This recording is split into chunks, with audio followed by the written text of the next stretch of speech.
Welcome back ناظرین. ہم بات کر رہے ہیں پاکستان کی سیاست پہ اور لاہور اسٹوڈیو سے ہمیں جوائن کر رہے ہیں فواد چودھری جو سابق صدر پرویز مشرف کے اسپوکسمین بھی ہیں. فواد چودھری صاحب، آپ کل کے جلسے میں موجود تھے ایم کیو ایم کے، کیسا جلسہ تھا؟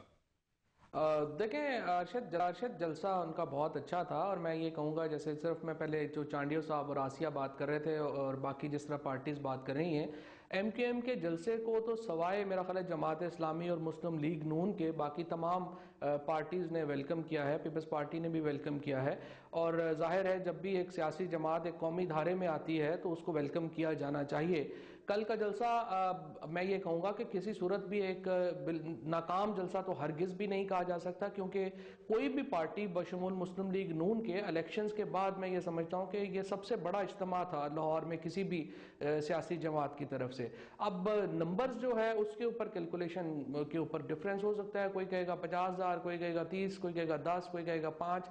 اس نمبر گیم میں پڑھنے کے بجائے اگر آپ مجھ سے یہ کہیں کہ یہ جلسہ کامیاب تھا یا ناکام تھا، تو میں یقیناً یہ کہوں گا کہ بہت کامیاب جلسہ تھا. اور خوشی کی بات یہ بھی تھی کہ متحدہ قومی موومنٹ جو ہے وہ ایک نیشنل پارٹی کا روپ اختیار کر رہی ہے، اور میرا خیال ہے اس کو تمام پارٹیز کو ویلکم کرنا چاہیے. اور میں حیران ہوں کہ مسلم لیگ نون اور جماعت اسلامی جو ہیں ان کو کیوں پرابلم آئی ہے. شاید وہ سمجھتے ہیں کہ ایم کیو ایم بھی ایک لبرل پارٹی ہے اور مسلم لیگ نون اور جماعت اسلامی یقینی طور کے اوپر ایک ایکسٹریمسٹ سوچ رکھنے والی پارٹیز ہیں، جو طالبان اور اس طرح کے ایلیمنٹس کے ساتھ ان کی یکجہتی رہتی ہے ہمیشہ، اور وہ ان کی ذہنی طور کے اوپر بھی وہ عام طور پہ انہی کی مدد کرتے رہتے ہیں. تو شاید اس بات کے اوپر شاید انہیں متحدہ سے کوئی تکلیف پہنچی ہو، اور تو مجھے کوئی وجہ سمجھ نہیں آتی. جیسے آپ کی پارٹی کے بھی اگر جلسے ہوتے ہیں تو ان کو کوئی ویلکم کرتا ہے یا سارے اس کی اپوزیشن کرتے ہیں یا کرٹیسائز کرتے ہیں؟ ہماری پارٹی کے جلسے انشاءاللہ جب شروع ہوں گے تو آپ دیکھیے گا کہ اس کو بھی بہت لوگ ویلکم کریں گے. مسلم لیگ پرویز مشرف صاحب آ کے لیڈ کریں گے وہ جلسے؟ یقیناً لیڈ کریں گے. اگر انہوں نے لیڈ نہ کرنا ہوتا اور پاکستان سے باہر رہنا ہوتا تو انہیں پالیٹکس کے بکھیڑے میں پڑنے کی ضرورت ہی نہیں تھی. وہ پاکستان کے باہر بہت آرام دہ زندگی گزار رہے ہیں، اور اگر وہ چاہتے تو پاکستان الطاف کی حسین سیاست کا سے ماڈل باہر تو رہ نہیں فالو سکتے. کرنا چاہ رہے باہر سے بیٹھ کے سیاست کا؟ بالکل بھی نہیں. آپ یقین رکھیے کہ پاکستان پرویز مشرف جو ہیں وہ پاکستان کے اندر آ کے سیاست کریں گے، اور انشاءاللہ تعالی آپ دیکھیں گے کہ وہ بڑی جلدی پاکستان میں ہی ہوں گے اور پاکستان میں اپنے لوگوں کو لیڈ کریں گے. مطلب شانیو صاحب، اس وقت پاکستان کی چیلنجز کیا فیس ہیں، کیا مشکلات ہیں پاکستان کی سیاست کے لیے؟ میں تو ان کو بہت ساری نقطۂ نگاہ سے دیکھتا ہوں. سب سے بڑا ہے ایک دوسرے کو برداشت کرنا، اس ملک میں ایک نقطۂ نگاہ کو برداشت کرنا. دوسرا، قومی معاملات پر اپنے ذاتی گروہی مفادات کو چھوڑ کر قومی معاملات پہ یکجا ہونا، اور کوئی بھی چاہے حکومت ہے اگر وہ کوئی اچھی بات کرے تو اس کی حمایت کر ان کی اور سپورٹ کی جائے، اور غلط کام پہ ترک. میرا اپنا خیال ہے. اور اپوزیشن کا بھی عملی طور پہ کچھ نہ کرنا، بیانات جاری کرنا. جماعت مجھے یہ ایسے لگتا ہے ہم نظام کے معاملے پہ بھی متفق نہیں ہو رہے. ہم جمہوریت کے میں سمجھتا ہوں کہ ہم پاکستان سے بھی دوسرے کئی ممالک تھے جو بدترین حالات میں مبتلا تھے. ایک جمہوریتی نظام ہے جس پر انہوں نے عمل درآمد کر کے روح کے مطابق تسلسل کے ساتھ مسائل حل کیے. تو میں بنیادی طور پہ تو نظام کے استحکام کی بات کرتا ہوں. ترقی وہی ملک کرے گا، سیاست بہتر اسی ملک میں ہوگی جہاں نظام مستحکم ہوں گے. جہاں نظام مستحکم نہیں ہوتے وہاں نہ اقتصادیات معاشیات نہ ترقی کر سکے گی، نہ سیاستی بہتر انداز میں کوئی کردار ادا کر سکتی ہے. اچھا ریاض صاحبہ، کیا مشکلات ہیں، کیا چیلنجز ہیں پاکستان کی پالیٹکس کو؟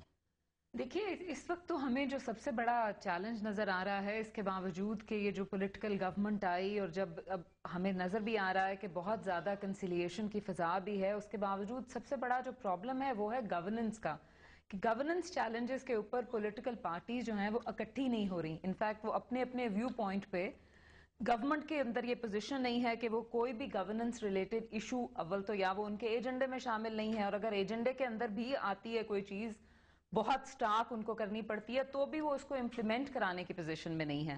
اور پولیٹیکل پارٹیز آپ دیکھیے جن جن جماعتوں کا سٹیک ہے سسٹم میں، حقیقی طور پہ تو اس وقت آلموسٹ جتنی پارٹیز ہیں ان سب کا اس سسٹم کے اندر سٹیک ہے. سو میں ریسپیکٹفلی اگری اس بات سے نہیں کرتی کہ سسٹم کے اندر سسٹم کو کوئی پرابلم ہے.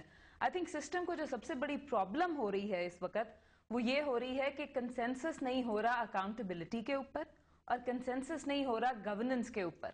جو یہ دو چیزیں ہیں کہ اگر اس سسٹم کو نیچے لے کے جائیں گی تو یہی چیزیں ہیں کہ ہم بارہا ہمارے جو سول ملٹری ریلیشنز ہیں اس ملک کے، ان کے اندر ہم باقاعدہ ملک کو پھر اسی وقت دھکیل رہے ہیں کہ جس میں ہم ایک باقاعدہ جواز مہیا کر رہے ہیں. ناٹ دیٹ کسی بھی قسم کا جواز انکانسٹیٹیوشنل کسی اقدام کو جائز کر سکتا ہے، لیکن یہ ہے کہ لوگوں کو یہ بہت میٹر نہیں کرتا. ایک حد تک میٹر کرتا ہے فلسافیکلی کہ جمہوریت ہو اور ایک آپ کو بات کہنے کی آزادی ہو اور سسٹمز کام کریں، لیکن اس سے بھی زیادہ یہ میٹر کرتا ہے کہ گورننس ٹھیک ہو، عام انسان کی جو زندگی ہے یہاں پہ وہ ٹھیک طریقے سے اس کی گزر بسر ٹھیک طریقے سے ہو سکے، چیزیں ٹھیک طریقے سے چلیں. وہ نہیں ہو رہا.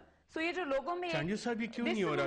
گورننس کے چیلنجز کی انہوں نے بات کی، امپلیمنٹیشن کرانے کی پوزیشن میں نہیں ہے حکومت، کیوں؟ میں نے کبھی نہیں کہا کہ آئیڈل صورتحال ہے یا جو حکمرانی کا انداز ہے وہ کوئی آئیڈل ہے. میں نے آپ نے ایک اور بات کی کہ برداشت کرنا بھی آنا چاہیے. برداشت کون نہیں کر رہا؟ میں ابھی کر دیتا ہوں. آپ وہ تمہیں سوال بڑا اہم ہے جو محترمہ نے بھی کیا بات. تقریباً تک میری باتیں ایک جیسی ہے اور ابھی جو میں اس کی طرف جانا چاہتا ہوں، لیکن ابھی آپ نے برداشت بیچ میں لے آئے. اصل بات دیکھیں، جس ملک میں مسلسل جتنا بھی عرصہ ہو، تھوڑے عرصے کو چھوڑ کر اداروں کو تباہ کرنے کی پالیسی ہو، قائم ہو، جہاں ادارے ختم کر دیے گئے ہوں، جہاں احتساب کا سسٹم ختم کر دیا گیا ہو، جہاں سیاست کو عیب بنا دیا گیا ہو، سیاست دان کہلاتے ہوئے سیاست کو گالی بنا دی گئی ہو، اس ملک میں انداز حکمرانی کا بہتر ہونا، آئیڈیل ہونے میں ذرا وقت لگے گا. میں نہیں کہتا کہ یہ آئیڈیل حکمرانی، لیکن وہ جہاں سیاست آئیڈیل ہوگی، جہاں سیاستدان آئیڈل ہوں گے، وہی حکمرانی آئیڈل کریں گے. بڑے اچھے لوگ اس ملک میں گزرے ہیں اور میں کہتا ہوں آج بھی ان کی بات چل رہی ہے.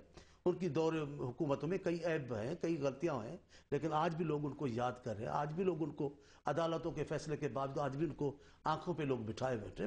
میں کہتا ہوں کہ گڈ گورننس ہونی چاہیے، لیکن جہاں ادارے تو پہلے بہتر انداز سے چلیں گے تب ہو سکے گی نا. کون سے اداروں کی بات کر رہے ہیں آپ؟